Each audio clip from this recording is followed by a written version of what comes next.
প্রিয় দর্শক বন্ধুদের জন্য খুবই গুরুত্বপূর্ণ বিষয়কে এনেছি আমরা আজকের এই ভিডিওর মাধ্যমে। তো ইউপিআই লেনদেনের ক্ষেত্রে কিন্তু বেশ কিছু পরিবর্তন এনেছে এনপিসিআই।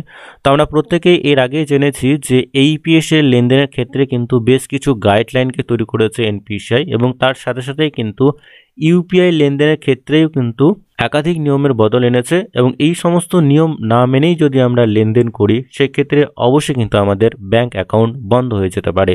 তো বন্ধুরা, আজকের এই ভিডিওর মাধ্যমে সম্পূর্ণ বিষয়টি আমরা জেনে নেব যে সমস্ত নিয়মগুলোর পরিবর্তন হতে চলেছে এবং যেভাবে আমাদেরকে লেনদেন করতে হবে তার সমস্ত বিষয় নিয়ে কিন্তু আজকের এই ভিডিওটি। তো চলুন বন্ধুরা, ইন্টারেস্টিং ভিডিওটি শুরু করা যাক। বর্তমানে ক্যাশ লেনদেনের বদলে ইউনিফাইড পেমেন্টস ইন্টারফেসের মাধ্যমে পেমেন্টের প্রবণতা অনেকটাই বেড়ে গিয়েছে।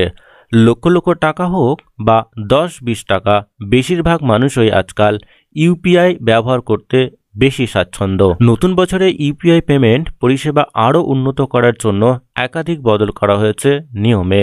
শুধু তাই নয়, এর পাশাপাশি লাগু করা হয়েছে বেশ কিছু নতুন নিয়মও। বন্ধ করে দেওয়া হয়েছে ইনঅ্যাক্টিভ ইউপিআই আইডি এবং লিঙ্কড মোবাইল নম্বর, যেগুলির মাধ্যমে গত 1 বছরেও কোনো লেনদেন হয়নি, সেগুলি বাতিল বা ডিঅ্যাক্টিভ করা হয়েছে।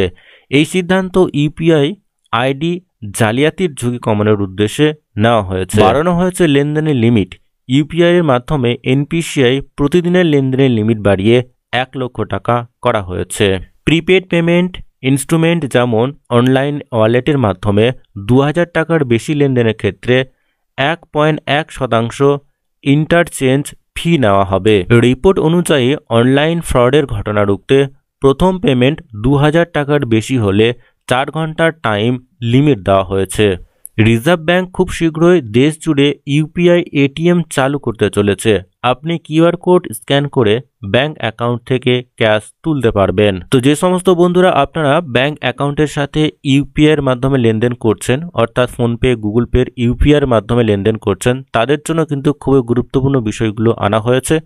এই সমস্ত কিছু মেনেই আপনাদেরকে কাজ করতে হবে, না হলে কিন্তু আপনাদের ব্যাংক অ্যাকাউন্ট বন্ধ হয়ে যাবে। এবং যে সমস্ত আইডিগুলোতে বা যে সমস্ত ইউপিআই আইডিতে 1 বছর ধরে কোনো লেনদেন হচ্ছে না, সেই সমস্ত ইউপিআই আইডি বন্ধ করে দেওয়া হবে, এবং যাদের লেনদেন অলরেডি চলছে সেই সমস্ত আইডিগুলো অবশ্যই অ্যাক্টিভ থাকবে। তো বন্ধুরা, আজকের এই ভিডিওর মাধ্যমে এটুকুই। পরবর্তী বা নতুন আপডেট যদি আসে অবশ্যই আমরা আপনাদেরকে জানিয়ে দেব। তো ততক্ষণে বন্ধুরা প্রত্যেকেই সুস্থ এবং ভালো থাকবেন।